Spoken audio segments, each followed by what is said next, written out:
All right, welcome back. We are C++ The Basics here at Georgian College, and I'm Tom. And where last we left off, I left you guys with a bit of a challenge.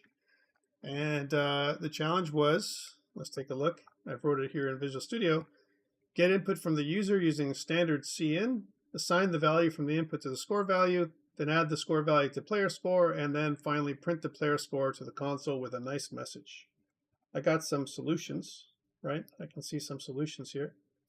See if I can look at them. Okay. I love the crazy solutions I got going on, but let's see what we got. All right, very good. I like Gavin's solution. Very nice, very nice. So it kind of looks like that. Thank you for that, guys. Hopefully you guys worked it out. But one thing that we know is cin, if cout is the output operator and we use the output stream operator right here, then we probably need a different operator for cin. All right, that's the first thing. So, and then typically we want to say is, I don't know, prepare the user with some kind of statement like, here's, let's say do a cout that says something like, please enter the score to add, right? And then what I want to do then in the same line, I'm not making a new line, I'm using a cin, there we go, score value, and notice that the input stream operator is greater than, that's the operator together, that's a single operator, and it takes that input stream and sends it from the console, the input from the console into my score value. So that's where it's going to be held, in score value. And then what I want to do is I want to do this part, right? I want to do that part here. So I want to do the score value addition, right? That's what I want to do there, right? Standard cin work too? Nope, that's not going to work, right? So I want to do this, take it from the console and take it into score value. That's how it has to go. It has to go in this direction, right? That's why it's kind of made like that. And then I can say, the final player score is whatever this is. So it kind of suggests, it kind of satisfies my requirements here. I asked very nicely, please enter the score to add, and then I add this in. Now, if I wanted to add in after I've added in my cin, I wanted to add in some kind of other things like because what's going to happen here is I'm going to get input, and will it take me to the next line? That's the challenge. See if that works that way. Let's see what it does. So I'm just going to kind of come up here, and then I'm just going to play and see what I get. So, all right. So here we are. We have this little console comes up. Please enter the score to add, right? So let's see what happens. And if I take in, something like, I don't know, 100, and I press enter, the final player score is 110. Okay. But let's do what was suggested. What if I did it the other way around? If I did I want to take score value, right, which was suggested, and I want to get this from my standard cin. It doesn't give me an error, right? But then if you hover over, it says no operator less than matches these operands. Operand types are, if you look, it says are int, and then less than standard istream. That's the input stream, okay? And then number 2 does not match parameter. It has all this, like a pile of errors that come up, right? And if I tried to compile this, the way you were thinking, then I'm going to get this. I'm going to say no operator less than matches these operands. Binary less than no operator found, which takes right-hand operand of type istream, and then it doesn't make any sense. So nice idea, but the way we want to think about it is the other way around, which is this, where I take from my stream and I input to my score value. Here's something else. Does it really matter if my original score value was 10,000, right? And then what happens to my stuff? What happens to this after? Like if I get input from my stream and my original score value was 10,000, what happens to my score value then after? Like, is it preserved somehow? Do I get 10,000? I mean, I'm getting an input here, right? What happens to this thing right here, this value that I have in my container? Remember, I have a container. I have 2 containers now, right? I have a container, that's my original score, that's 10, right? And I have another container. Here's another container of memory, and this score is 1,000, right? Or 10,000. I have 10,000 here set up, right? So I have 10,000, I have 10, and I want to, but then I do this, right? What happens?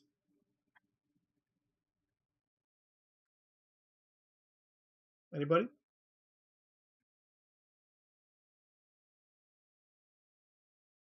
Well, here's what happens. When I get this, right, inbound, it overwrites what's in here in my score value. So whatever was in here, I don't care about what this is anymore. I kind of erase what's in here and I get my value from the user that's inbound, and it destroys whatever I had in there before, right? So realistically, if this is the case, right? If this is the case, then I really don't need to do this, right? Isn't that true? Can I just do this and then just say like my score value, I'm getting my input here? Is that kind of a declaration step or initialization step? Is this enough? Or am I going to get, is this going to throw an error? What do you think is going to happen if I just do this?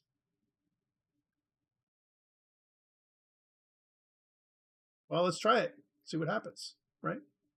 It's going to work. Okay, here's my ad. And I want to put in, this time I'll say I have 10 plus 25. I'm expecting 35, and then yes, it works. Why does this work, right? But before, when I was doing it, it didn't work. Like it was giving me an error, you know, trying to output something like this, and I'm adding something that doesn't exist. I don't know.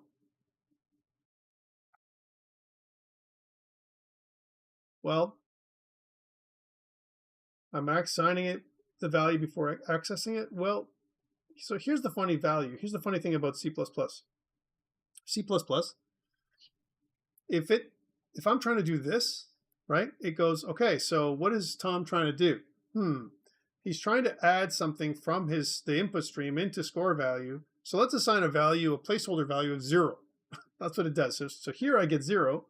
And then I basically say that, well, it's 0, it's an integer, I've defined it as an integer, and now this is kind of my initialization step. Kind of.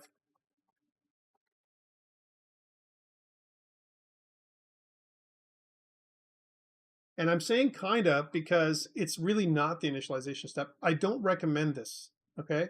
I'm not going to tell you to do this. In fact, I recommend doing this, right? This is proper, right? And the reason for this is because we don't know what the heck we're going to get. Maybe this is going to be right. Maybe this won't work at all. I have no idea what I'm going to get when I do this. Here I do know what I'm getting. I do know that score value was initialized to 0, and now I'm going to override it with something else, right? It's the same thing. C++ coders might say, nah, you don't have to worry about it because this is kind of like initializing it anyway, and so you don't really have to do this at all. You don't have to assign it. It's not hurting us to do this. It's very clear. If I look at the code, I understand what's happening. And so please, guys, do it like this, okay? Don't skip that step, okay? All right, so good. So this is, I mean, it's overriding. That's good. I got my player score, and this is excellent. But you know what? My game is progressing. And you know what? What's happening is I'm getting a multiplier. And one thing that's happening with my multiplier, I'm getting a factor. So I'm getting a factor of 1.2 times my normal score. All right. And so what I want is anything that I get in here, maybe we can assign a factor, a score factor. Maybe I'm getting a bonus, some kind of bonus to my score, right? And so let's do that. Let's assign my score value. And then also I want to declare my bonus as a float, right? So here's my bonus factor, right?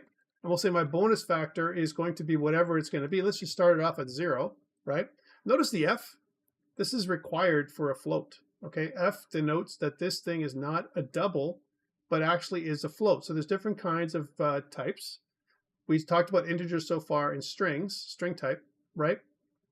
But here we're changing this to a float. I could do this also. This is totally fine to do 0.0 because if I hover over it says it's a double, and what it's doing is it's converting a double that's a 0 to a float that's a 0. So 0 to 0 is still 0. So this is okay, but this is the proper way to do it. Whenever we use a float, we declare a float, we need to use the F that denotes that this is a float, okay?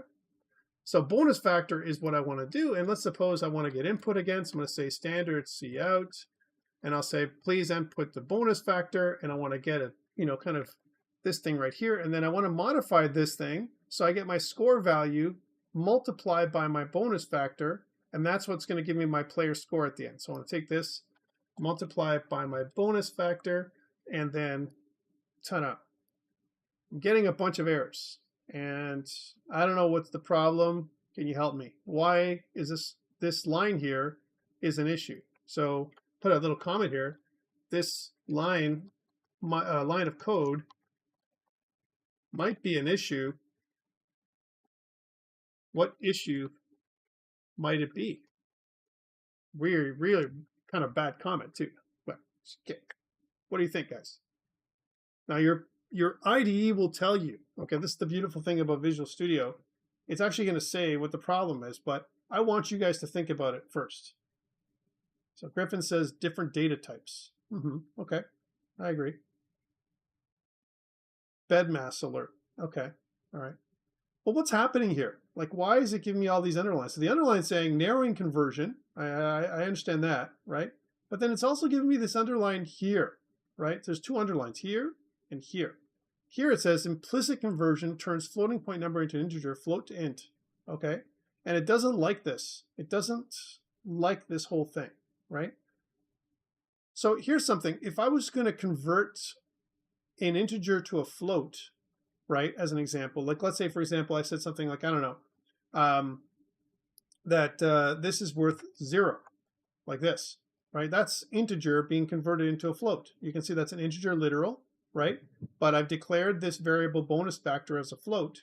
And if I hover over, I'm taking my integer and converting it to a float, but there's no data loss, right? So no data loss, right? Because, you know, it's already 0. Even if it was, you know, 20, there's still no data loss.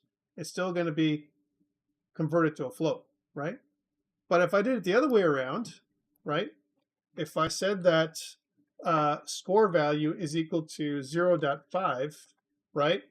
Now we have a problem. We have 0.5, which is a literal, right? As an example, a float literal. And I'm kind of converting it from a float to an integer. But integers, we know that integers are only positive or negative whole numbers, right? So there is no real number component to it. There is none of this stuff. There's no precision to an integer. There's nothing after the decimal point, okay? It's just a whole number.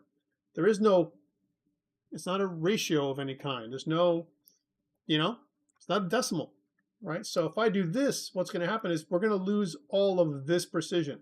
So this is what's going to happen. This is actually called a narrowing conversion. It's going to convert from a floating point type, which is actually taking more memory, to a integer type, which actually takes less memory, right? So this is a narrowing conversion. Well, if we know that, if we know that's true, right? And let's set bonus factor to 0.0f again, just for a second. Then what the heck is going on here? Do we really care that my score value minus times my bonus factor is going to matter? Like, what happens here? What do I really want this to, you know, what do I want this to do? How do I convert this so that it makes more sense? Is what I'm saying. Well, here's one thing I could do. I could do the old C-style casting, is what it's called. And I could try and cast this to a float. Okay? So I could do this. All right? This is viable, right? Because now I can add these two things together. I'm taking my score value that I'm getting from my user. I'm converting it to a float and then multiplying these together, and then the result is a float. But this is bad because still I'm adding it on to a integer because my player score happens to be an integer, and so I'm still going to lose that part. Example, if score value was 0, I'm converting it to a float. It's still a 0.0f. That's what it becomes, right? And then I take my bonus factor, let's say it's 1.2, take 1.2, multiply it by 0. Whatever, or sorry, let's say my score value was 100. 1.2 times 100 is 120, right? That's what I'm hoping, 120.0, and then I'm adding it on to my player score, which was originally 10. I should get 130. Let's try this out. Let's see if it works. So run it, and it says, okay, please enter the score value. So score to add, I'm going to add in 100 points, and then the bonus factor is 1.2, right? And then I get 130. It works just fine. So what are they talking? What's C++ talking about anyway? Why am I getting all these weird marks? Do I really care is the question. Well, the answer is You definitely care, okay? You definitely care about the situation. First of all, if I really want to hold that kind of precision, my question is to you, should these all be integers in the beginning anyway? Should they? Maybe player score might be an integer or whatever. But if that's what I want, if I want to just convert it, what happens when it's not so even? Like, I don't know, it's a weird score. Like example would be, I don't know, my add the score to add, I want to add in 113, right? And then my factor is 1.2, right? And now I'm going to get 145. Is that right? Let's take a look. So I go here and I go to calculator. Let's pull up my little calculator here and see what happens. And I take, 113 multiplied by 1.2, right? I'm going to get 135.6 and add it on to my 10 original points. And so I should have 145.6, but I got 145. Oh man, my 0.6 is gone. Right? My 0.6 is gone. Maybe I don't care about my 0.6. Maybe all I care about is 145, right? And if that's the case, all the power, right? If all you care about is the whole number that's left behind. It's definitely a way of rounding down. That's what will happen. It'll chop off this part. It'll concatenate it. Or sorry, it'll castrate it. How about that? It's a better way of saying it, okay? It'll definitely take that and eliminate it, right? But that maybe is not what I want, okay? So yes, this is a cast. That's one way of casting. The other way to do it is if I want to use a static cast, this is another kind that exists with C++, static cast to a float. I could do this, and I can put this kind of thing around here. So this is another way of casting, static cast, right? And if you look at it, it says still narrowing conversion. So I'm taking float, and I'm multiplying it by this one, and then I'm getting this. And then if I wanted to somehow round, like let's say do a ceiling or a floor, I could do that. I could say something like, well, I want to do a floor. That's what I want to do. Floor is actually rounding down, right? And if I did this, it doesn't complain. So, well, it does complain here because it's going to say like I take this and then I convert it from a, integer to a float. So, I mean, it doesn't matter what I'm doing, I'm still losing that precision. Let's try this again. So again, if I do something like, I don't know, 113 and I get 1.2 as my factor, and then I still get 145. Okay, that's cool. But what if I tried some other numbers? Like I want to go, I don't know, I want to go even higher, 115, and I multiply by 1.5, and I get 182. As an example, the numbers are probably right, and I've already floored. I've already used the floor operator. The floor operator actually rounds down. That's what it does. But this is terrible, right? And I'm still going to get this implicit conversion, turns floating point numbers into integer, float to int. I'm still getting this thing. So actually what I really want to do instead of this is I want to static cast back. That's what I really want to do.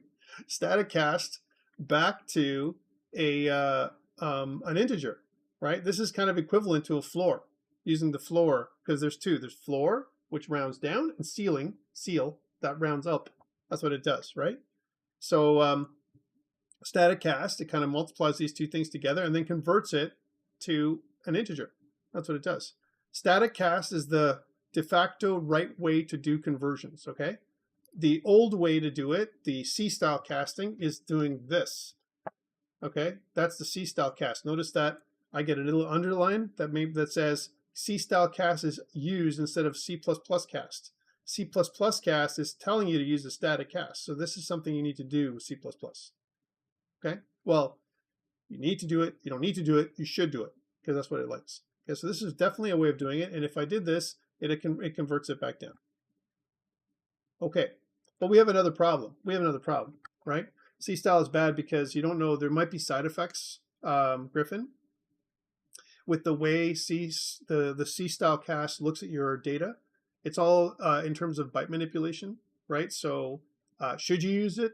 In some other versions of C++, it will just like not compile, and it could cause issues later on. So stick to the C++, kind of casting. And this is, by the way, for my friends who are doing Unreal Engine, I 100% suggest if we're going to do any kind of casting at all, use the C++ style. All right. All right, so this is very good. I'm happy about this. This is converting, but we have a problem. Here's my other problem. What if if I just press play here and I don't know, I decide for whatever reason that number to add is F, right? And then I press enter, and then it says craps out somehow, and the final player score is 10. What happened? How come F didn't work? I mean, you know, it's not a number, right? So it's trying to, one of the problems that we're having here is we're not really doing any type of type checking, right? So we're not really checking to see if this value, score value, is valid, right? There's no way of checking this out, right? So what could we do to make this happen, where we want to say, like, you know, this is valid, and if it's not valid, I want to, you know, what I want to do is I want to go back up and I want to try and get the score again. Is there a way of doing that in C++?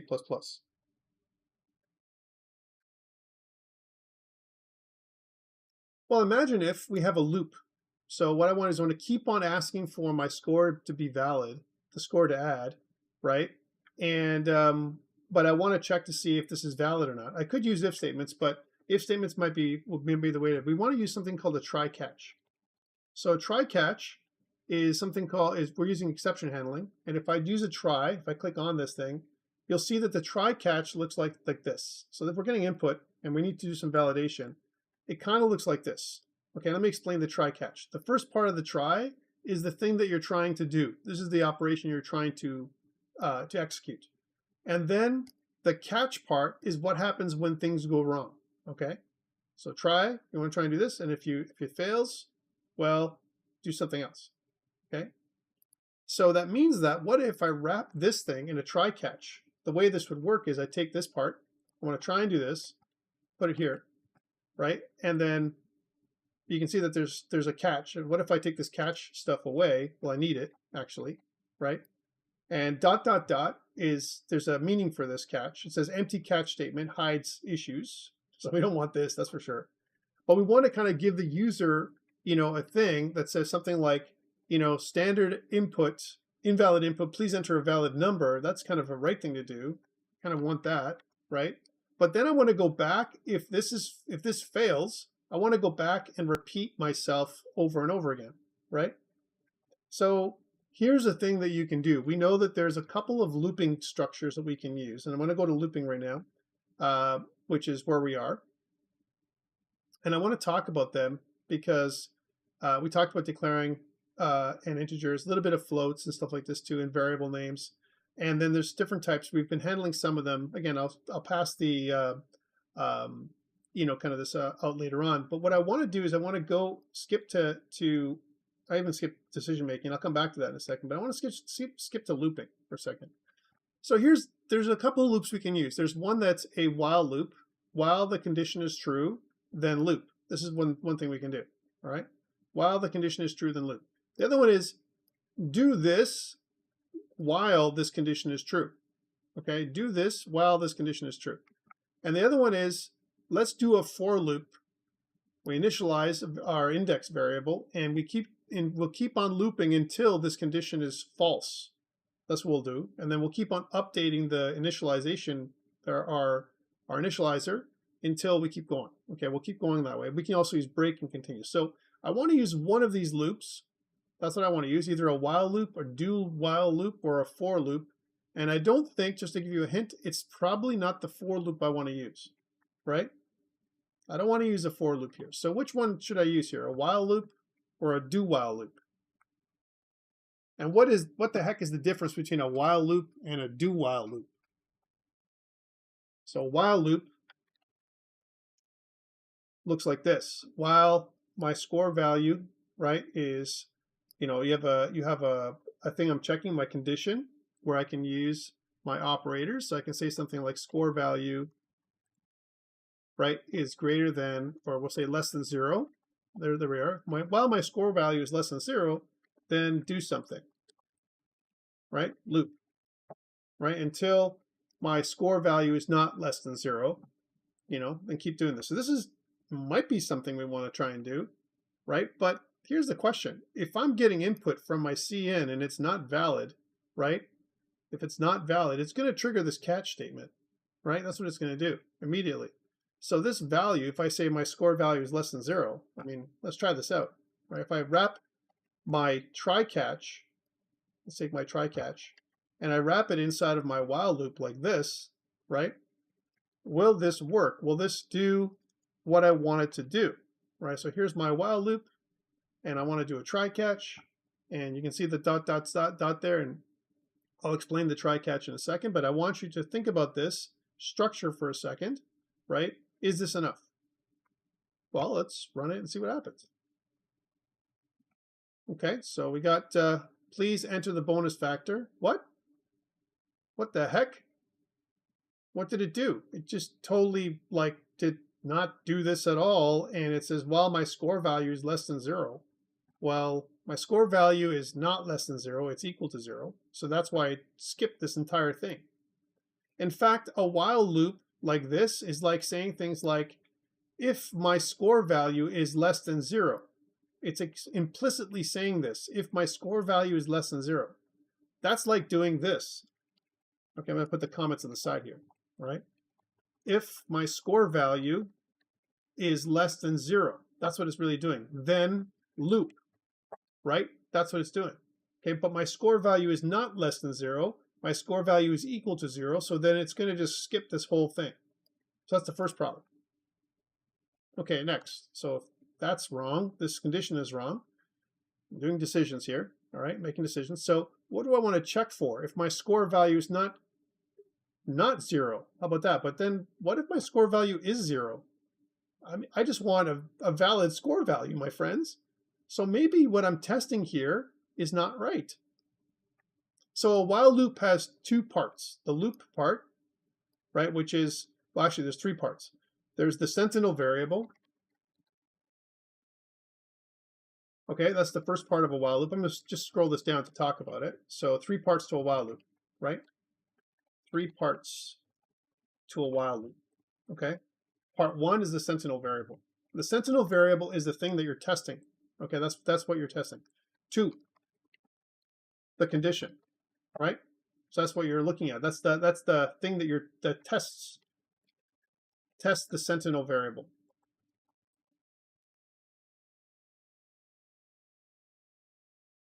And then there's the third part, the body, the loop body, right? That must at some time, some point, how about say, we'll say at some point, modify the sentinel variable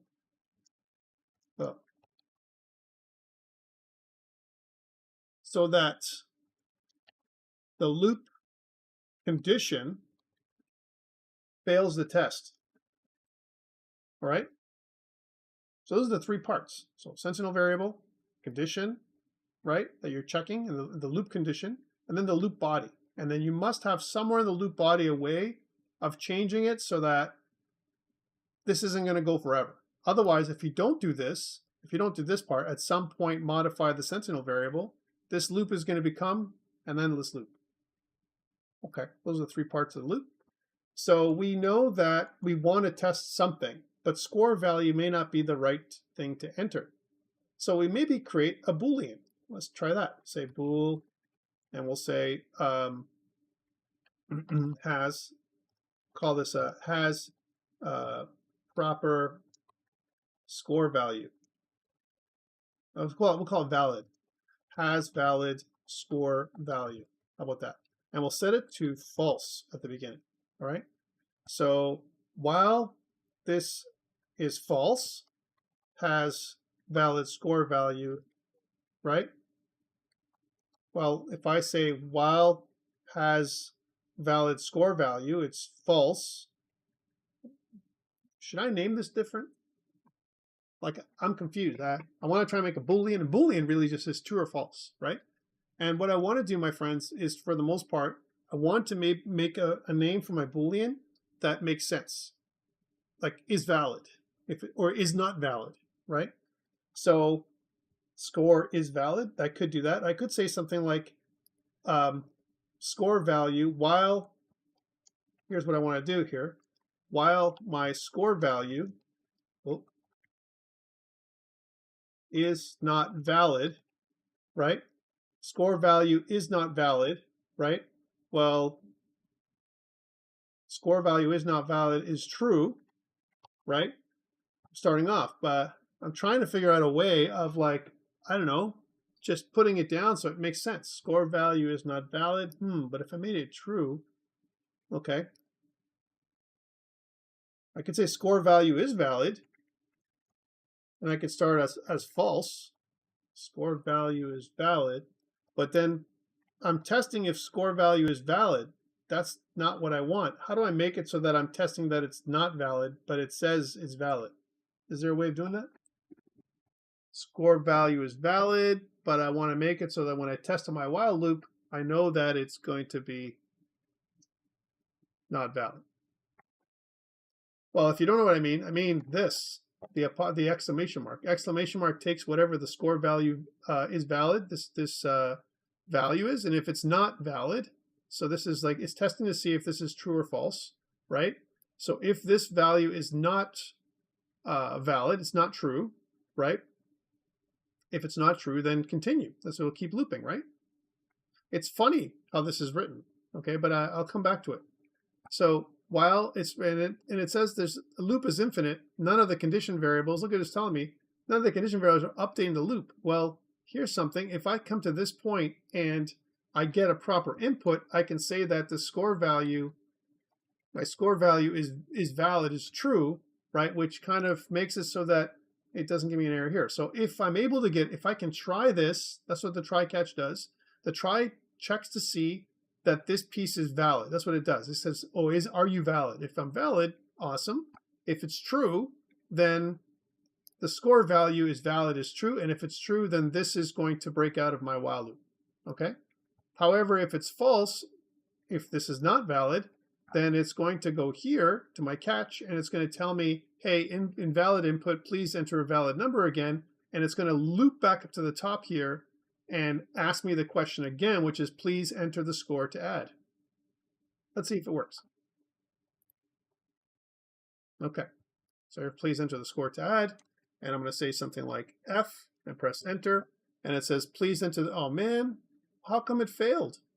I don't understand. It should have worked, right?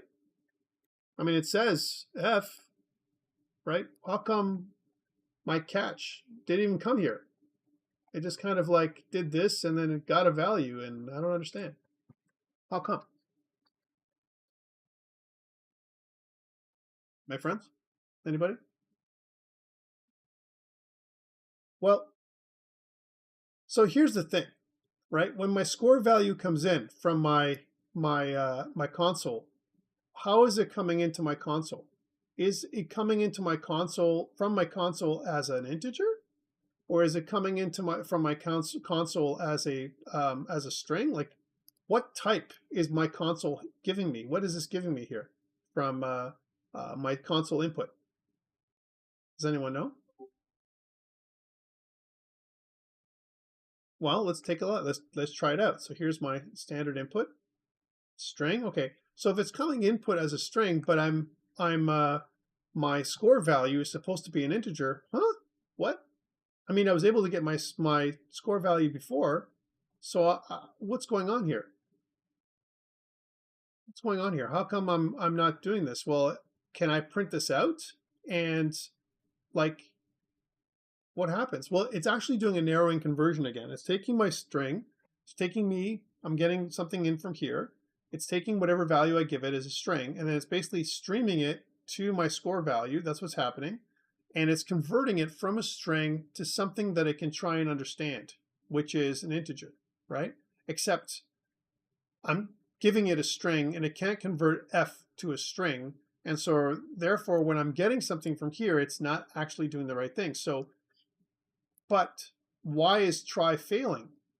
The try isn't failing because even without the try catch, let me just show you this, right? If I was to take away the try catch for a second, okay, here's my try catch, and we'll do this. Score value is valid is true, right? If I was to try and run this thing the way it is, let me show you something, right? Even if I add the F this time, right, as an example, you see it doesn't crap out. It didn't give me an error, right? And the try catch, I know some people like to use try catch, but the problem with the try catch is it only triggers on an actual error. Okay. All right, let me put that back. Well, here we're catching everything. That's what this is doing. This is catching any error. That's what I want to do, but I want to actually catch this error. So I want to, okay, so here's where the solution is. If I fail, right, here's something that our famous Copilot has given me, right?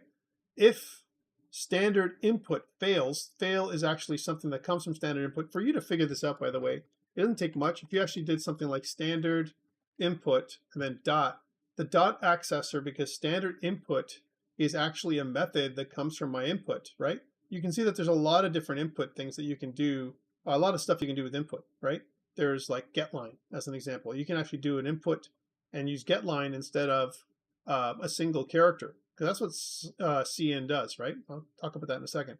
There's peek, there's putback, there's read, and there's a bunch of other stuff that you can do. And if you actually look this up on any kind of forum online, you'll see that this indeed is what's happening. It's trying to figure stuff out, and it's not working. It's failing. So this triggers. Well, we didn't fail last time, but it's trying to do is going to say, hey, if somehow I fail, this is what it's trying to do. Then I want to clear the input. This actually clears the stream. That's what this thing does, right? And let's put that above it because we want to kind of do this. This is what this does, clears the stream. And then it says, well, I want to ignore, right?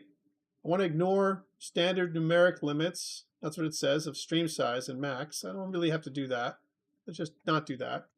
But I want to say if I fail, then I want to throw an exception that's going to trigger the catch. Okay. Oh my God. We're going from 0 to hero. What's happening here? Well, let's see if this works, first of all. Right, so clears a stream, and if somehow it fails, like, will it even detect that it's failing? Let's see if that works. And by the way, score is valid. That's an endless loop right now because my score value is valid, isn't being triggered at all. So here, we're going to take that. Let's make sure that that is here, and we'll say that that is true, because otherwise, if we get by this if statement, then we're going to be here. We're going to be good. Okay, let's try this out. And we'll say F, and we'll press enter, and oh man, what happened? I mean, it's going on forever, and it's not stopping. And you know what's going on? Please enter the score value to add, and then it keeps on saying invalid input. Please enter a valid number, and it's going to be going on forever. I can't even get any input. If I try something like, get a number and stuff like that, it doesn't stop. It just keeps on going forever. So this will go on forever and ever, right? And this, I can throw an exception with the message, or I can just throw an exception. The message, if I just kind of eliminate the message, let's just take this and just eliminate it, right? If I just do this, throw exception, right? The standard exception will take me down here, because the catch statement, try catch, it's going to try and do this, and then if it fails somehow, it'll do this. Well, I'm making it fail by throwing a standard exception. If somehow my input fails, then I'm going to clear the input, clears the stream, and then I'm going to try and throw an exception. Let's try this again. All right, so I'm not going to put a message in there. I'm just going to do this. I'm going to press F, and then it's, oh my God, it's forever. Right? So why is it doing this? Well, we saw something earlier that was here as well. It says there's an ignore, right? And it's almost like I'm getting input forever. It's kind of looping in this place, and it keeps on failing. So why does it fail? Why do you think it fails over and over again? Well, if I hover over the clear, it says basically what's happening is I'm taking the state. That's what clear does, and it clears the stream, and then I throw my exception, right? So clearing the stream should really like give me nothing, and if I come back to here and does it kind of gives me this, and then skips this line altogether, like as if I didn't enter anything, and then comes right down to fail again, right? It's almost like I want to wait, right? I need a new input. So, or what about if I clear the stream twice? I kind of throw an exception and clear the stream again. You can see that this is grayed out. So this is clear, and this one here is kind of grayed out. It's like it says unreachable code. Because as soon as I throw an exception, it gets to the catch, right? and this catch statement executes. It does this, right? So, all right, let's see if I can take this then and put it down over here. Is this enough? So as soon as I'm doing the catch, I kind of clear the stream, and then when I come back, I'm hoping that it's going to allow me to get input again. Is this going to work? And no, it doesn't. What do I do? What do I do? I need a new input. What can we do to look this up? So one thing that we're going to get many times, guys, and I want to show you this, is if I looked up something like this, and I don't, without using ChatGPT, okay? This is a proper lookup. I want to say, standard CN, all right? I want to kind of look that up. And cppreference.com is a great resource. It kind of gives you, kind of the information you want about the class. So it says this global object standard CN and standard WCN control input from a stream buffer of implementation defined type. Okay, these objects are guaranteed to be initialized during or before the first time an object of standard iOS base, that's input output stream base input, right, is constructed. Okay, that's what it says, and blah blah blah. It's a bunch of other stuff, and it gives you a little example. Kind of gives you an example here of struct foo and a little function that does the input and all this kind of stuff. Yay. Okay. And so it kind of tells you this standard is stream is where it comes from, and that's where it has all this. And if I click that, let me show you what I clicked. I went here to is stream, click that, and then if I go down, it shows you there's a bunch of stuff here. All right, there's these are all the methods that are associated with this little input. Right, this little class, right? So we have get, which extracts characters, peek, which reads the next character without extracting it. That's like, maybe I don't even need to use a try catch if I have that, right?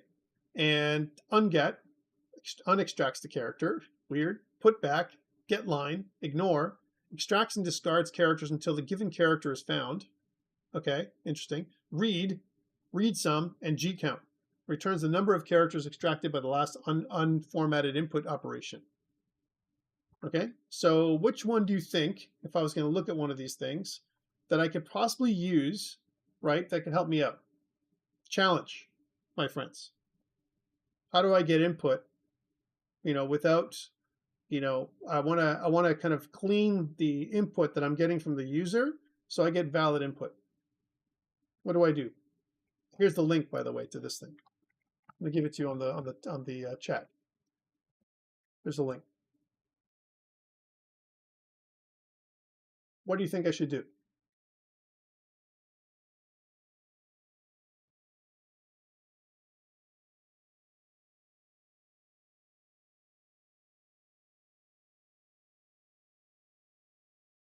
Well, anybody have an idea? Unget? Okay, well, let's take a look what unget says. Unget, it says, failure, exceptions, makes the most recently extracted character available again. All right, so it says unget behaves unformatted input function after constructing and checking the sentry object, blah, blah, blah, blah, blah, right? It's hard to read, but it says the function sets fail bit and returns, otherwise calls, read buffer. That's what this says. This is a C function. That's what it's done. This is what it's doing, right? And and it gives me an example of how it works. It says, okay, standard is input stream. That's what this is, right? And then I get the character from the input stream, hello world. And then if string one, which is this stream right here, string one is the hello world. If string one unget, then I got this, and then I got again C2. So it kind of gives you an example of how this works. I'm not sure if this is going to be the thing I need. Anybody else? How about if I use peek? So peek is interesting, right? So peek, I don't actually read it in before I actually peek. So if I say something like, okay, well, here's my string, and if I peek, right, and is there a way to check the type, right? Because I don't want to read it, because if I'm reading it, I'm already failing, right? Once I've read it, it's going to pass through. So, let's see if there's a typo. So type of C++, right? So type of, there's type ID and type of, right? So here we are. There's a type of operator. Here it is since 20C23. Here it is. So we're going to say type of, okay, and then type of expression. So one thing I'm worried about is this, C23, right? And how old this reference is. This is it going to work? I don't know. Let's see what happens. So type of is something I can check. So peak, I want to definitely try this. I want to peak, right? I want to do this. So whatever my stream is, peak. And then whatever this character is that I'm getting, my value, if I'm peaking and if the value is not the right type, then it's false. If it is the right type, then read. All right, let's see if that's true. Let's see if you're right. All right, so this is the fail part. Let's see if I can avoid failure. I want to say if, so I want to read type of, right?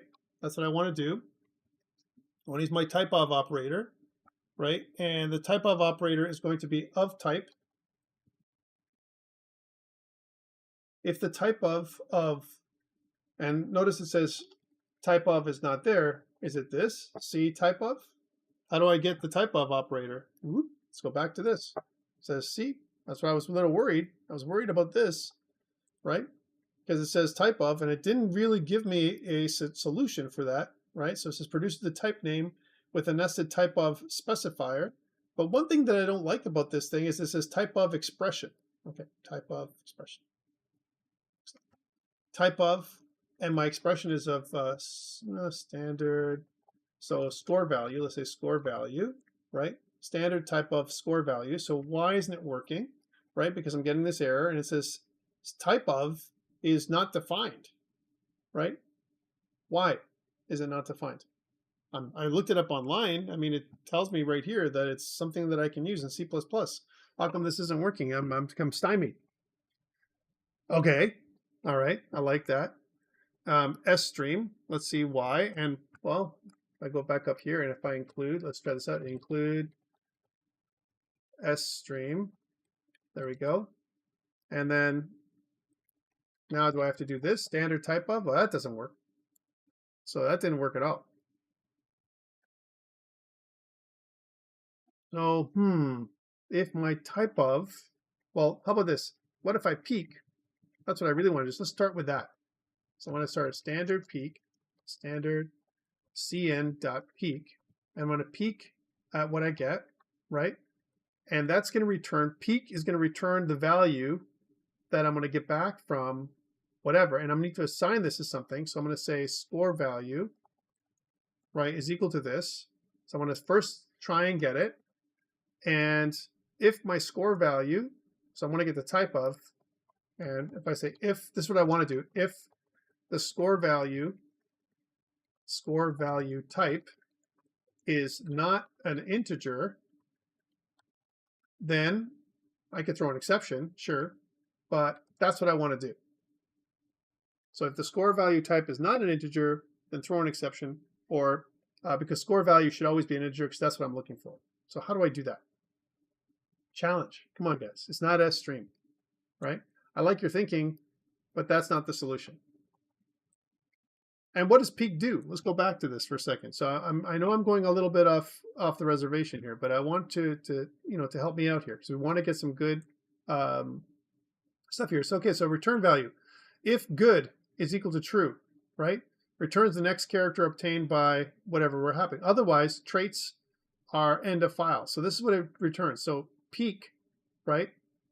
Now there's int peak, int type peak, right? But this is peak. So from the basic stream, I want to peak. And then if it's good, then I want to do it. So here's where if peak, right? And then I can get the character. And C2 is when I got the character. This is where it's getting the character. And this is where it's just looking at the character. So I can actually look and see what the character is. But am I looking at just one character or am I looking at a stream of characters, right? Is this going to help me is what I'm saying. Well, let's take a look. So if I say peak, and let's print out the peak value, cout, we'll say peak value, right? So we'll say score value. right? And let's see if this is good. It'll kind of combine this. It'll miss this try catch anyway. Let's see what happens. So here's my number to add. I'm going to put in 10. That's a valid value. And it says the peak value is 10, and it passes through. Cool. All right, stop this. Let's try it again. And let's just say peak value, 1 second. Peak value is, let's see what happens when I put F. So F, press enter. Oh man. Oh, it's forever. I'm going crazy. What's going on?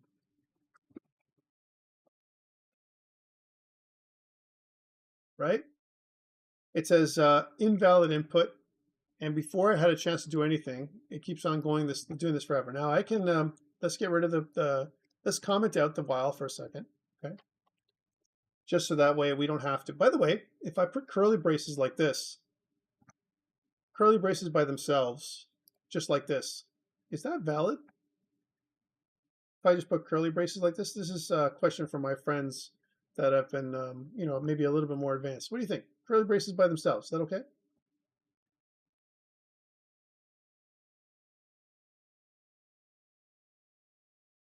Curly braces by themselves is definitely okay.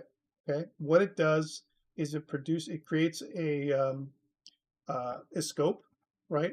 Even without the while loop, right? It definitely encapsulates, if you want to think of it like that. All right, so here's my catch, here's my try, and let's try this again. I don't want it, I want it to fail, but I don't want it to loop. So I'm going to say something like, okay, take F, and then it says my peak value is -1. So what this is actually doing is it's returning an integer. If it returns -1, then it's kind of like a dirty value. It's not what I wanted, is what it's basically saying. But however, if I go back and I say 10, right, then my value is 10 is okay. Peak value is 10, and we're good to go, right? Because that's what this does. So here I'm getting a value of let me just put my peak first, okay? So I'm going to take this out here. Let's move this around just a bit. And we'll say that before I actually get my input, I want to look at my peak value first before I do this, right? Before I actually get any input. I'll look at my peak value first. Let's try this again. I'm just reorganize my code a bit. So again, if I put F, I press enter, it says my peak value is 102. What? And it kind of fizzled out. It didn't work actually, right? So F is 102, but before it was like -1. So I just moved it around. That's all I did, right? So, okay, let's try it again. So try it again. Getting there, getting there. So, okay, if I put in like 10, peak value is 49. What? What the? What is it trying to do? I don't understand. So what this tells me is the way we had it is the way it should be. Let's go back to that. And I'll get rid of this little line of comments. This is what I should be doing. So first, I get input. So I've got my input here, right? And if my peak value is, let's just do a couple things again. Let's just like not do the try catch, okay? So I'm just gonna comment out some code. So commenting out code is interesting because you can comment out a swath of code like this. All right, so here's my thing, and I got my try catch. I got my, oh yeah, and I'll probably comment this out too.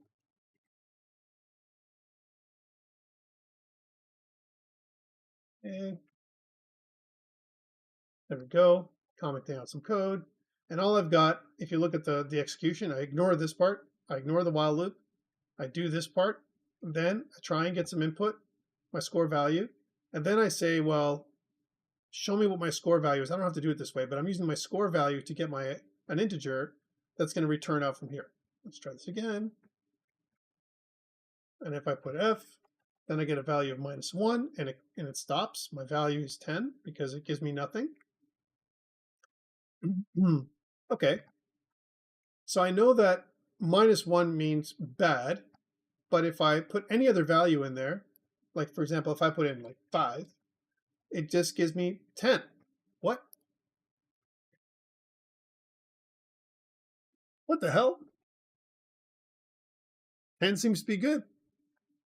49 looks like it's bad. What the heck am I getting? All right, what about if I made, another thing here? So we'll call it peak, right? We'll say that that is equal to false, right? And we'll say that peak is equal to this. Here's my peak, and my peak value is going to be here.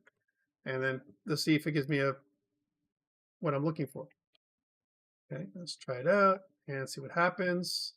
Peak is now a Boolean, right? And because the Boolean, I'm going to get input, and my peak is going to be saved here. It didn't give me an error when I'm executing this yet. Let's see if I press F and press enter. Peak value is 1. Oh, man. All right. And if I go back and I run it again, sorry, let's try that again. If I go back and run it again, and if I put in 1, my peak value is still 1. And if I run it again, and I put 100, my peak value is still 1. So what this is telling me is that peak tests to see if I'm getting any input. So peak is actually wrong too. Damn, I'm getting closer. I smell it. But this is like finding a, like I said, like solving a puzzle, right? But this isn't any good. So what other ways does anyone else have ideas? So peak, it says reads the next character without extracting it. Oh man, I'm getting a character. Ignore extracts and discards characters until the character, the given character is found. Okay, let's see if this one is what I want. Let's see if there's an example. Here's an example. Here's an example here. So it says, okay, constant expression, blah, blah, blah. And then I'm reading, and I'm saying, okay, input clear. So unset fail bit, cool. And then input ignore, right? Skip bad input. That's what this is doing. And how is this bad input? Here's my input stream. It's going into n. N is the integer that I want in this case. Here's a weird, interesting for loop with no conditions. This is like an endless loop, basically, is what this is. And here I'm breaking out of it. So this is another way of doing the same thing, okay? But input, if input bad, that's what this is saying. If input is failing, or input is bad, where input is my stream, right? That's what my stream is. String stream is right here, okay? I'm not using string stream right now. But input, I mean, is there a way of getting something that's bad?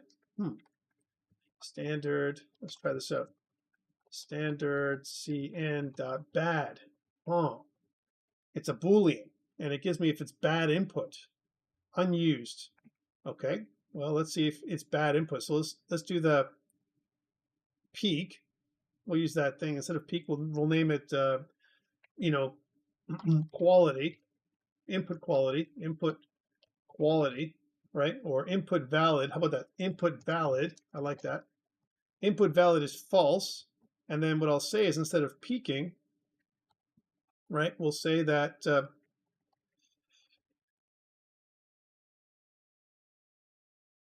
input valid is equal to if it's bad or not.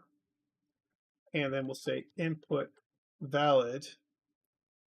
And we'll say is input valid. Right? How about that? So here plays into the input, and then what I'm doing is I'm trying to get input from my, from what I'm getting, and it is, if the input is bad, I'm storing it here. If it's false, it's basically going to give me a true or false, right? It's a constant expression. It's going to leave it inside my input, and then maybe it'll print this out. I don't know. Let's see what happens. So F. Is input valid? 0. Okay, I'm closer. Let's try this again. All right, let's try adding 10. Is input valid? Oh man, darn it. Both are 0. So that's not it either. Help me out, guys. We're going to stay here until we're done. What do I do? Okay, well, we got some examples here of getting input, and I keep on, here as the example is, I'm using an input stream, but I can definitely check if it's bad, right? Input bad applies to, you know, I think it's if input is bad or somehow input is end of file, then input fail, that is a true or false. Okay, well, we kind of had that here. If my standard input fails, then do something. Okay, right? Well, if my standard input fails, right? Oops. If my standard input fail, right? So here's my standard input. If it's fail, then I should be able to get my thing. Standard input is input valid 1. Oh, let's see. Try that again. Okay, and if I put in 10, is input valid 0? Oh. Okay, so if it's bad, it gives me a 1, true. And if it's okay, it gives me a 0, false. So this, my friends, is starting to feel like it's going to be okay. Okay, input valid. So if input is not valid, then keep doing my while loop until my input is valid. If not valid, then loop again. Okay, but we had this trouble before, and when we did this, if I put the while loop back, it's going to keep on asking me the same questions over and over again. Oh man, let's try this again. Oh, if input valid, not score, if input valid, if not input valid, right, then do it. Return, that could do it, or a break, I could break out. If input is valid, I could break. I could totally do that, right? Let's try it though. All right, so input is valid, put F, and it says, is input valid? Please enter the bonus factor. Oh man, what happened? Well, let me explain what happened. So if not input is valid, right, then input valid, remember, is a fail. So really we should rename this. Let's right click. Here's one thing you can do, right click, and if you refactor rename, then you can rename it as input, let's call it what it is, input not valid. If input not valid, right, input not valid is if this is true. If input is not valid, then this becomes true. And if not input not valid, which is like input valid, if it's valid or not, then it's going to continue. If not input not valid, okay. So if it fails, while input is not valid, it's false, right? If it fails, then is this going to be an endless loop? Let's see what happens. Okay, so put F, and then final player scores. What happened? How come it didn't go back up? It just went to here. Bonus factor. And actually, let me show you something else. Did it even ask me for my bonus factor? Look at this. So here's the bonus factor. Let's try this again. And it kind of skipped to the bonus factor. Look at that. So it kind of went to here. And because this is false already, right, then it fails instantly because of this. So let's go here and put true.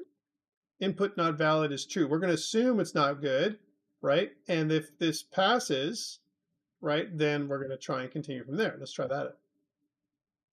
All right, enter the score to add. We're back to this, F. Oh man, it says, please enter the score to add. It knows that it's not valid, and it's going back now. It's looping, and it says, is input valid is 1, because it doesn't give me a chance to go and do this again. It won't do it, right? It won't actually clear the stream. I'm close, close. But it was kind of like what we got here, right? With this check. And without using a try catch, by the way. Notice that there is no try catch. I'm still doing the same thing, and it's not like throwing an error or anything like that. We know that clear and ignore are maybe things that I want to add, right? So if I typed clear, so if input not valid is true, so if it's true, if input not valid, then I want to, I like how it's kind of filling things in. That's not what I wanted, but let's just do this. If input not valid, then we can kind of put out an input, invalid input, please enter a valid number. I like that. Then it clears. We knew we had to do this. And then it does this ignore part, which is it counts like 1,000 inputs or whatever, clears 1,000 characters of what this does. That's what this ignore does, right? So the stream size, that's what this is, 1,000. And then \n. Let's see if it works. And I got that from Copilot. So again, if I put something like f, and it says about f again, and f again, oh man, this is perfect. But this is okay because now it gives me the bonus factor of 1.2, and I can finish off my stuff. We found our solution finally. I don't need the try catch. Here we go. Let's get rid of the try catch. And so, what is the lesson here? There's some great resources online, and there's things that just can't cover in this little speed run that we're doing. But what we've covered here is a couple of things. One, if statements, right? Is true, if not true. We don't need this anymore because we know that this is working. This is what my code looks like now. Take a look. Well, my input not valid.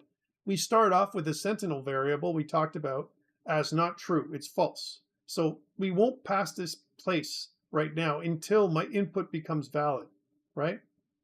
Right? I agree with you. So input not valid. This piece here checks to see if input is not valid. And if it's not valid, then it will clear this is the clear the fail bit. That's what this does. It will ignore my stream, 1,000 input characters. We can actually put a lower number here, but it ignores 1,000, fine, right? Then it goes \n, and then it goes to the next line, and it comes back up and keeps checking to see. It'll keep on asking me this thing until the input is valid. But now it comes up to this point. If this is true, right, I don't want to repeat myself here down here, because I want to do the same thing for my bonus factor. My bonus factor's got to be like valid, right? I'm not checking for a type. I'm not doing any of those things. I want to do the same thing. And when it comes down to it, we skip down to this part, which is, I'm going to skip away, erase for a second, which is functions. Functions are reusable pieces of code, right? And basically functions look like this in C++. They have a return type first, right? That's the return type. The name of the function, right? In brackets, you can put some parameters if you like. Some of them have parameters, some of them don't, right? But here, as an example, the second line here is showing you that it has parameters, count to, amount, and then something in the curly braces is my thing that I want to repeat in the function. That's what I want to do over and over again. Okay? Okay, excellent. So that's what I want to do. How do I do this? Back to this. I want to make a function to do the same thing. Functions aren't going to be inside my main. They're going to be outside my main. And what I want is for it to do this stuff, the same kind of thing. I'm going to get some kind of input, and then I'm going to ask a question, right? I'm going to get a value, and it's going to return my score value out every single time. And I want to do this while loop, right? How do I do it? So let's call that something like, get valid input. How about that? We'll call the function get valid input, and then what it will do is it will return an integer. Okay, but the thing is, bonus factor. Wow, man, bonus factor is a float, and I guess I could make two functions. Well, let's do one for this one. All right, so I want to say, okay, so integer returns integer. We'll say this integer is going to be called, get valid input, and it's going to return an integer, and it's going to take in, right, two things, some kind of message. We're going to use a standard string for this. We haven't used this before, which is going to be the prompt. I like that. And then I need some kind of return that it's going to return out, okay? And it's going to return some kind of value. No, I don't want to do that. No, I want to do my own. Thank you. So this is my get valid input, right? And it's going to return an integer, and I want to put in a prompt. The prompt is going to be a string, and that string is something that I can add in from the user, so I can do something in here. I want to do all this, right? Except here, except input not valid, right? I mean, it's kind of be something like this. I want to take this bool here, because it doesn't exist in this little context. Here's my variable. My variable input not valid. It only lives and dies inside of this scope, inside the main scope. It lives and dies. This input not valid then, right? So I need to take that variable and put it up here. So bool input not valid true. So if we start off not valid, it's dirty, a dirty input stream, right? Okay, while it's not valid, what do I want to do? I want to ask this. So I want to have the prompt. So I want to say get the prompt. That's what I want. Plus, hopefully it's going to give me the right prompt with a thing. So get the prompt. There we go. And then I'm going to say, okay, get input. And then we'll use an input for an integer. We'll call this the input value. Set it to 0. Right? Because we're kind of making it generic, so it can be anything we're entering in. Yay. And then while my input valid is false, then I want to get input into my input value. There we go. I want to see that it fails. If not, invalid input, please enter a valid number. Right, there we go. Okay, so I want to be able to do that. Nice, nice, nice.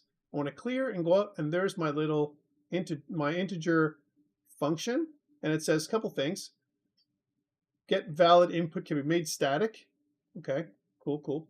I like that. So let's do that. I like that. So we can make it static. Okay, and then here's the other thing. It says get valid input can be made static or moved into an anonymous namespace to enforce internal linkage.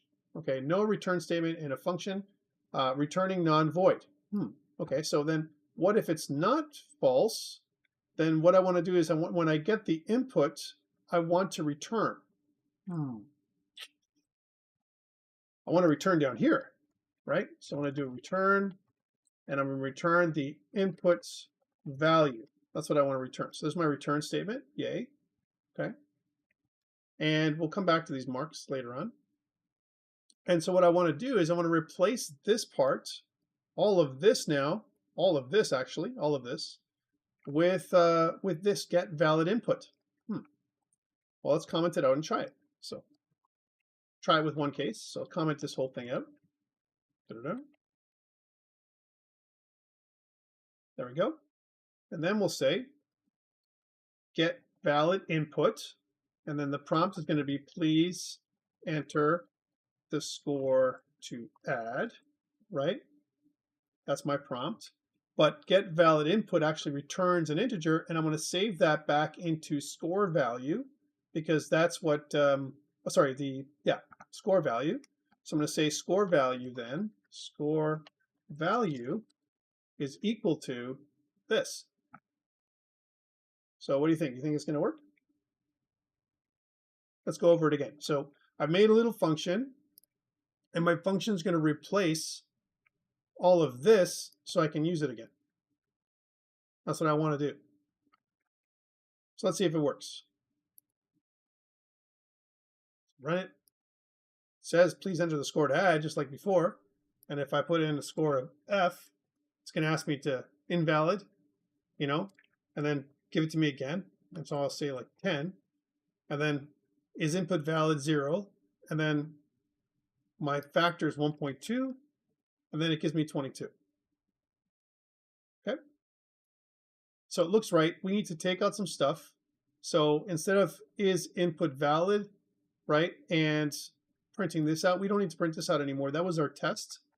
So we don't need to do that anymore.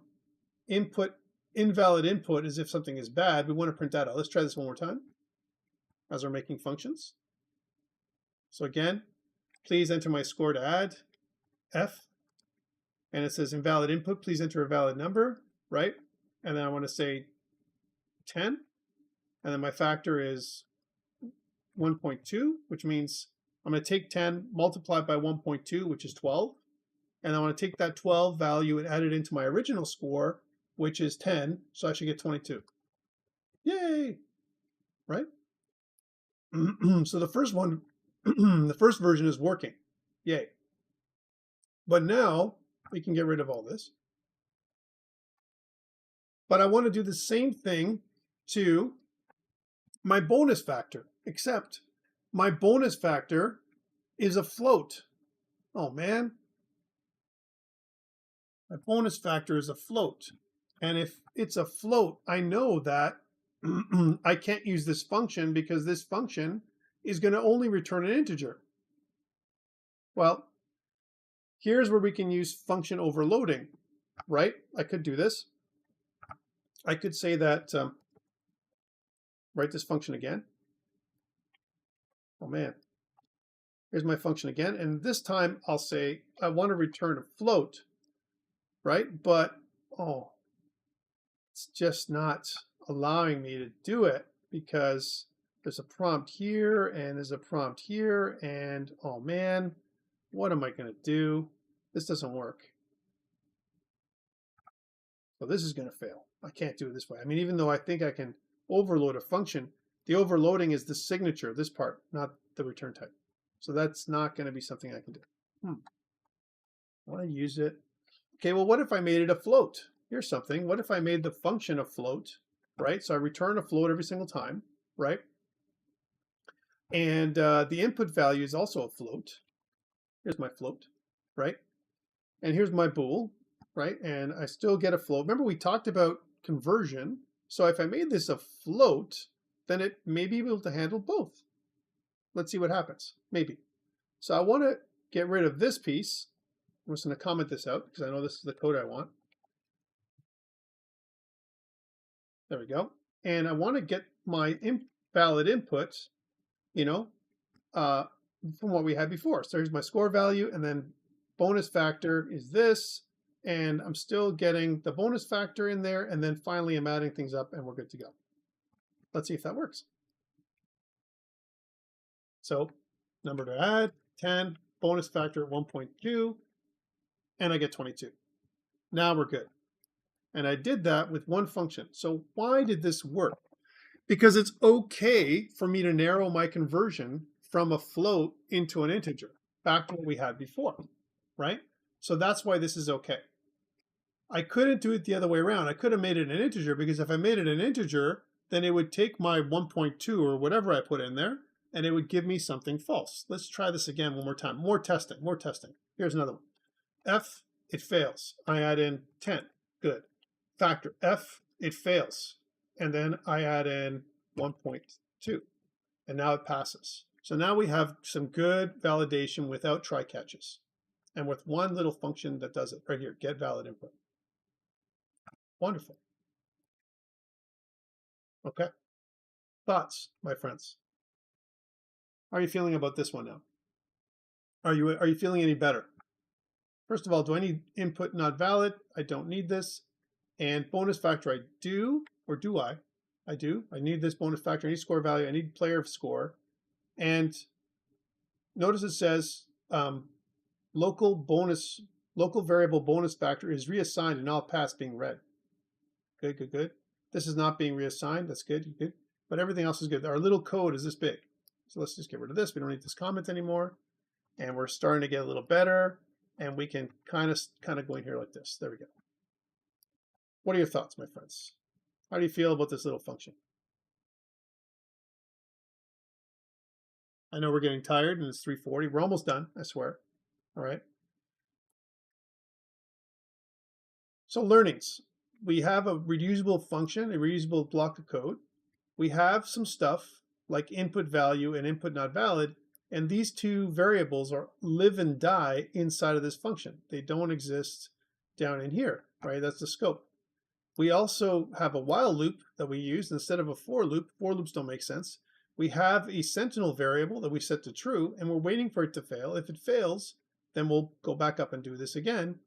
We'll keep on failing. We'll keep failing until, that's what this does, until this is not valid, right? If this continues to be not valid, then we'll keep on looping. If it's valid, then it'll break out of this loop and then return the input value, which is the value that we're going to get from here. We also learned that we have to clear the bit that comes in from input, as well as ignore any input. Now, if I reduce this number, if I reduce this down to like 1, as an example to show you what this does, the input count, if I go F, it's okay, right? But if I do that again and put in some big number like this and press enter, it gives me a bunch of errors. And so that's why we have a bigger number there. The count this ignore ignores X number of characters. So let's say, for example, you had some big number, but it's, or some words, and they're totally wrong. You definitely want a bigger count in the ignore than 1. It ignores X number of characters, and once it ignores, it comes back and does everything again. So that's why 1,000 is probably safe, way more than safe. And that's why we use this value. Okay. Awesome. So we have a nice function. Now that gives me some other information. The last things we want to talk about for today, we didn't really do arrays, but we'll get to that another day. So get valid input. It says that it can be made static. Okay. So what does that mean? So static, float, get valid input. And if I hover over again, it says get valid input, declare static, move to anonymous namespace instead. Okay. And that's why I don't want to do it. Move to anonymous namespace. Prompt. It says the prompt is copied for each invocation, but only uses a const reference. Consider making it a const reference. So again, this is my code hinting telling me what this is. All right, let's do that. Const reference. Pass parameter by const. So this is interesting. So the way this works is const makes it a constant. All right. The ampersand, passes the string by reference. Right. And so far what we've been doing, this is the last thing I'm going to talk about, is taking this string literal and passing it by value, which means it takes a copy of this and brings it into here. And the question that you have to ask yourself is, do we care for this size string if it's going to copy it? In this case, I really don't care because it's so small. I mean, how big is the user input going to be, right? If it's a book, okay, then this would probably be required, right? But it's not a book. It's like literally one sentence, and it's going to be just fine. But proper form says we should probably do this, okay? So let me talk about this a little bit. 1, ampersand. The ampersand after a variable, the type declaration, says that the prompt, this prompt variable is going to be a reference. So I'm going to, instead of copying, it's going to basically reuse this. Let's see if this works, first of all, before I keep talking.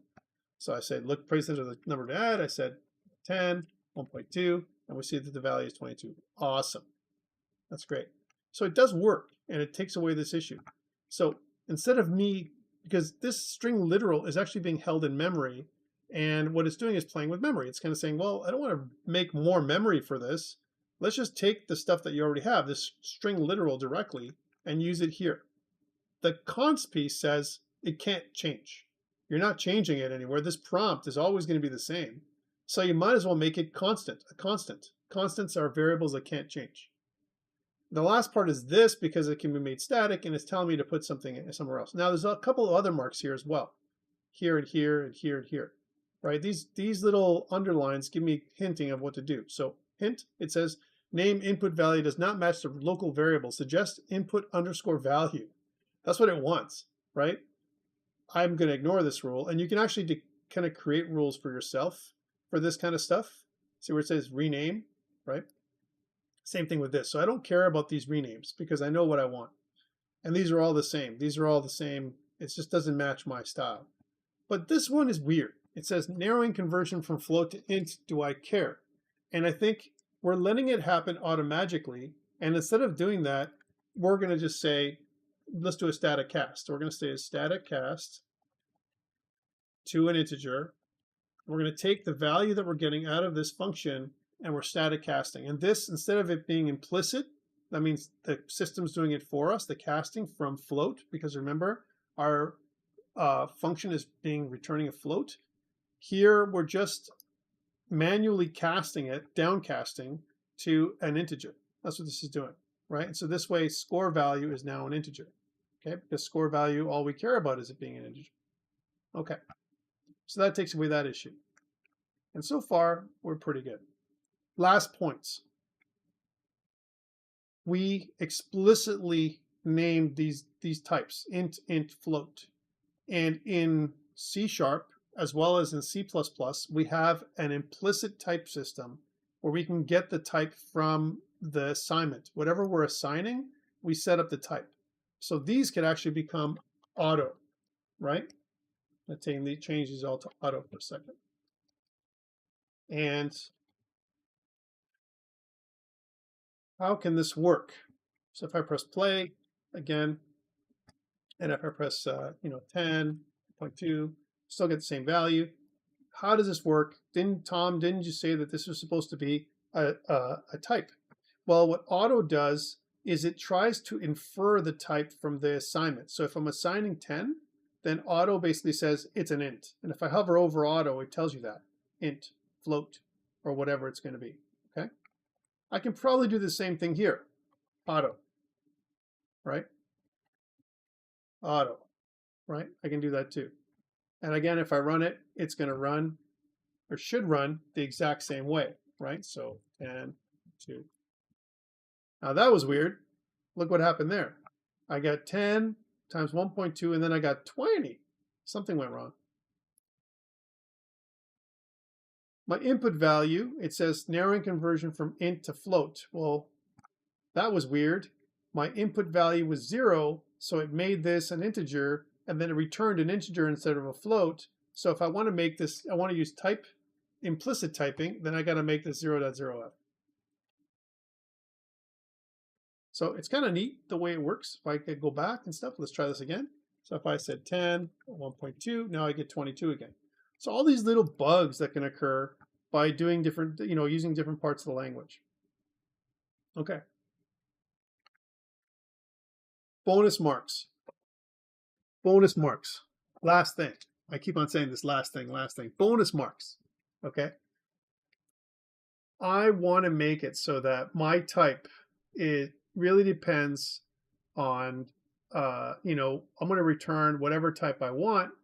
Depending on what I enter is the type that I'm going to return, right? So I'm not going to decide what my type is going to be, right? Until I start getting input. I could use a template.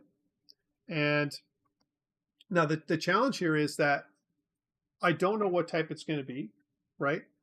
And I could indicate it here. I could say that the type is going to be blah, and then define it, okay? I could do that. But is there a way of, instead of making it a float function, it's going to return a random type that's going to be not a random type, but a type that's going to be relevant to what I'm entering?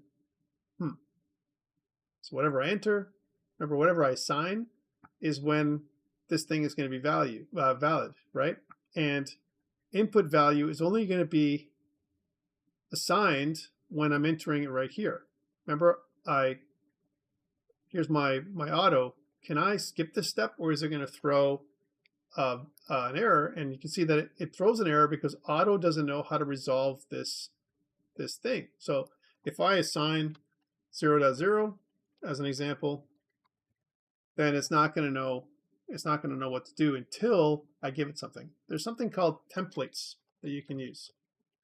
So template class type name T, right? Template type name T, I could do that, right? Where I want to use this as a template, right? Templates are generics. So I could specify the type that I'm passing in, and that's going to be the type that I return. So return is going to be the type based on this. So if I'm getting an input, as an example, that is float, then I'm going to get back a float type. If I'm getting an input that's an integer, then I'm going to get back an integer type. How does that work? So I can write one function, but I can get back whatever type I want. So it's kind of the same thing that I did earlier, but let's see how this function works. Well, now it's giving me errors here because I got to explicitly say the type that I want. I want to get an integer value. That's what I want. That's what I'm basically saying. Okay? I want to get in brackets a float value. That's what I want to get, right? And what this does is it forces me to get an integer or a float back. Now notice that it says I don't have to static cast. It's grayed out. Well, of course I don't have to, because I'm already getting back the thing that I want. So this, my friends, is the bonus marks. Bonus marks is I create a template function, and the template function with template type name T allows me to specify the type when I'm using the function, and then I get back the type that I want. Now, this was not basic. This is not basic C++, right? But it's bonus marks, so I'm allowed to do it, all right? Now, let's see if it works. So, okay, score, I want to, please enter the score to add. I want to add 10, factor of 1.2, and I get 22. Works the exact same way as it did before. The only difference, and the reason why I'd want to do this, is because it keeps me flexible. For example, if I wanted to make it a decimal type, or something else, maybe I want to get some other input, right? What about if I want to get a float type? A string type? Could I do that, right? And then it will return a string. Like, for example, tell me your first name. So let's say, for example, auto, and we'll say first name is equal to la. And then I could do something like, first name is equal to get valid inputs standard type string. That's my difference. And then please enter your first name. Perfect. Thank you. But it kind of says something like that looks like this. It says cannot assign type of const character from string type. This is kind of weird. So I'm getting an error. First name. Well, because auto is seeing this as a character, right? And where here I have to be explicit. Standard string.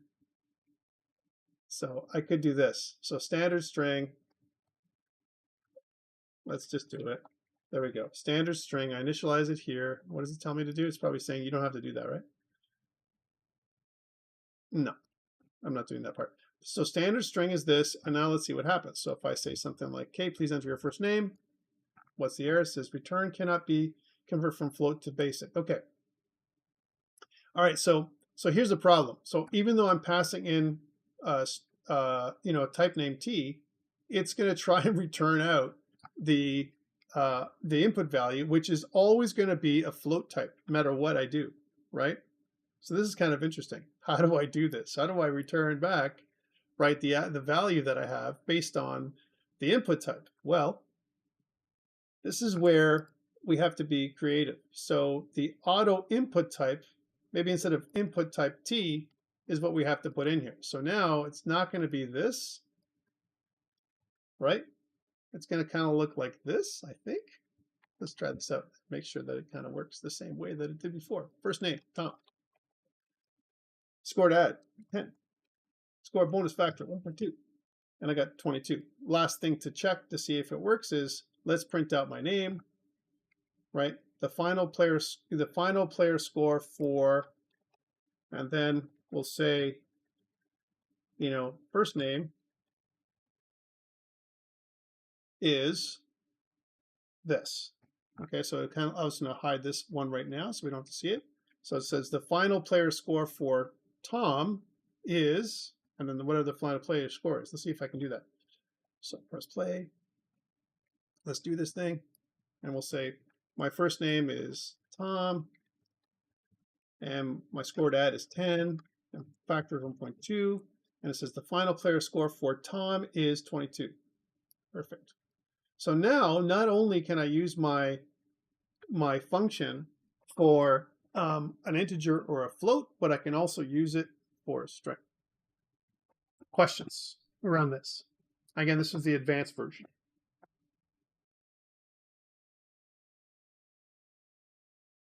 Would you do this, first of all? That's the thing I would have to ask. So templates are interesting. And templates, another name for templates are generics, right? A generic function. And what we can do is add a little bit of a comment, right? And one thing you can do is you can say something like this function, this generic function will return the valid input from the user. Okay. Now this is interesting, but my question to you is, do we really need to make it a string? We need to really do that. Let's try this out. What if, can I fail, is what I'm saying, if I enter something like a 1? And the answer is no, I can't. That's the problem with entering my name, right? Name's already a string, it's valid, it's always going to be valid, so it's never going to fail. And so it's going to say the player for number 1 is going to be whatever, right? So that's where that is a problem, where it says like final player score for 1 is 22. I'm player 1. So even though it works, it's not really useful. right? I'm just going to say that because if I get a string in here, well, then it doesn't really matter because it's never going to do this. It's never going to fail. And if it never fails, then, well, okay. Okay, guys, that's really it. And you can see here, redundant string initialization. It says replace. I don't need to do that. And it also says I can do this in one line, right? It's basically saying to kind of combine those two things, like the initialization and the assignment, is something that I can do here. In fact, if anything, we can do the same thing for, maybe we can do the same thing for these ones too, because they kind of don't depend on each other. So I can probably do the same thing. I can say something like, int score value, right? So I can do that all in one line, right? And I can say int bonus factor, and I can do that on one line. And you can see then that now our conversion is fine. Oh, this should be float, actually. There we go. And if I did this, now we're even better. See, I keep on iterating. I told you it's a puzzle, right? There we go. And so we know this is right, and that means I don't need these anymore. And now I'm left with these, but I can probably make these auto because I'm probably going to get a float here and an int there. I don't have to be explicit here, right? Here, I can probably do that too. I can probably make this auto because I'm probably getting a string from here. I'm telling you I'm getting a string here, so I can make these all auto. Let's run it one more time. And you can see I'm making this smaller and smaller. Wow, let's try that again. That was terrible. One more time. Tom. 1.2. Thing to add is 10. 1.2. There we go. 22. And now we're good. Okay, my friends. Thank you so much. That's it for me. Hopefully you got something out of this. The idea is that there's some basics that you guys need to know. And the next time we get together for this next workshop, it's going to be all about OOP. Okay? I'll let you guys know when it's going to happen. Thank you so much. I'll stop the stream.